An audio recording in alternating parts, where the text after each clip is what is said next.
Israel Hamas जंगबंदी में हुए मुआहिदे के तहत हमास ने चारों लाशों को इजराइल के हवाले आखिर कर दिया है। हमास ने जब लाशों को इजराइल के हवाले किया तो ये मंजर देख सभी की आंखें नम हो गई। हमास ने इस दौरान इन लोगों की मौत के लिए इजराइल को जिम्मेदार बताया है और एक पोस्टर भी लगाया। बंधकों की लाशों की पहली वापसी इजराइल के लिए बेहद जज्बाती और गमगीन लम्हा था। देखिए रिपोर्ट।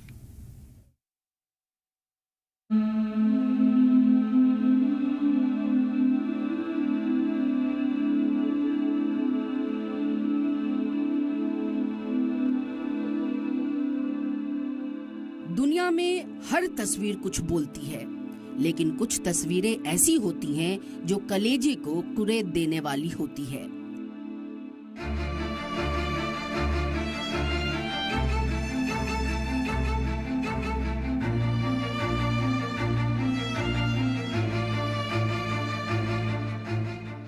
ये तस्वीरें वही हैं।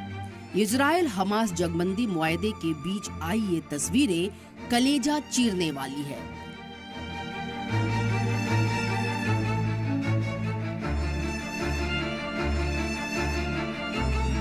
ये वो तस्वीरें जिन्होंने इसे देखा वो खुद को रोक नहीं पाया।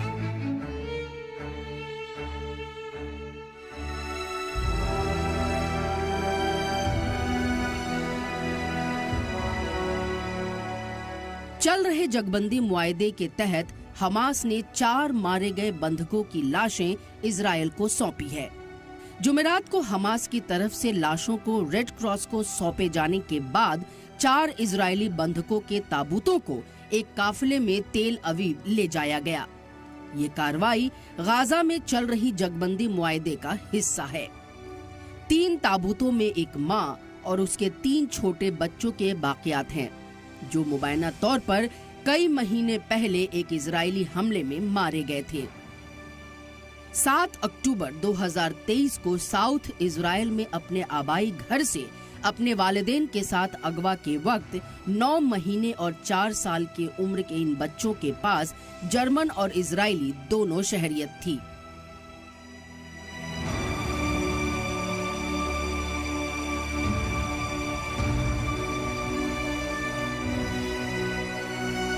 खातून का शौहर और बच्चों के वालिद उन 24 बंधकों में शामिल हैं जिन्हें चल रही जंगबंदी के दौरान जिंदा रिहा किया गया है।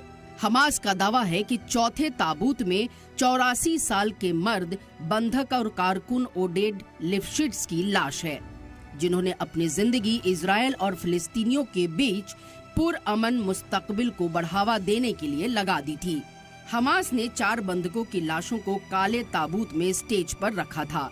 स्टेज पर एक पोस्टर लगा था जिस पर नेतन्याहू की फोटो को दिखाया गया था।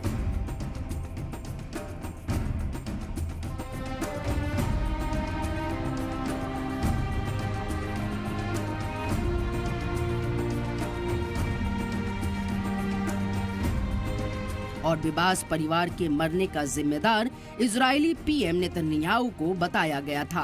पोस्टर में स्लोगन में लिखा था कि इन लोगों के मरने के जिम्मेदार नेतन्याहू और उनकी नाजी आर्मी है। ये लाश थी छोटे बच्चे कैफिर बिबास और उसके 4 साल के भाई एरियल की, जिन्हें 7 अक्टूबर 2023 को हमास ने अगवा कर लिया था। हमास ने इजरायली बच्चे कैफिर बिबास और उसके 4 साल के भाई एरियल की लाश सौंपी। ये हमास की तरफ से अगवा किए गए 2 सबसे कम उम्र के बंदी थे। रेड क्रॉस की गाड़ी गाजा पट्टी में हैंडओवर साइट से 4 काले ताबूतों के साथ चली, जिन्हें एक स्टेज पर रखा गया था। हर ताबूत पर बंधकों की एक छोटी सी तस्वीर थी। ये रिहाई भी तब हो पाई जब पिछले महीने अमेरिका, कतर और मिस्र की सालिसी से हुए गाजा जंगबंदी मुआहदे के तहत इन लाशों को सौंपा। साउथ गाजा के खान यूनिस में सौंपे जाने से पहले सैकड़ों लोग सर्दी के मौसम में जमा हुए।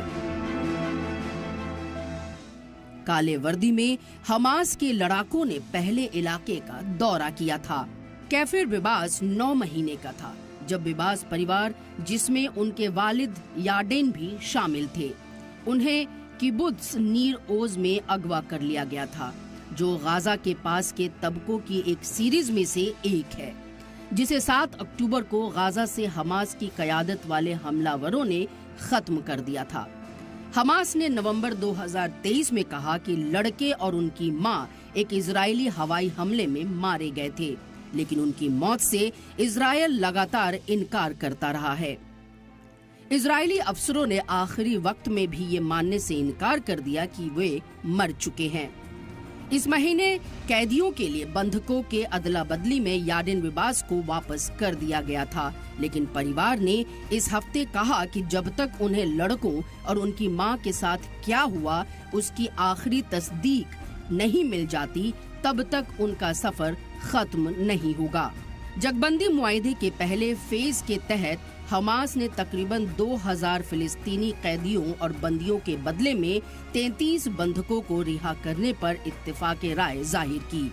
अब तक 19 इजरायली बंधकों को रिहा किया जा चुका है।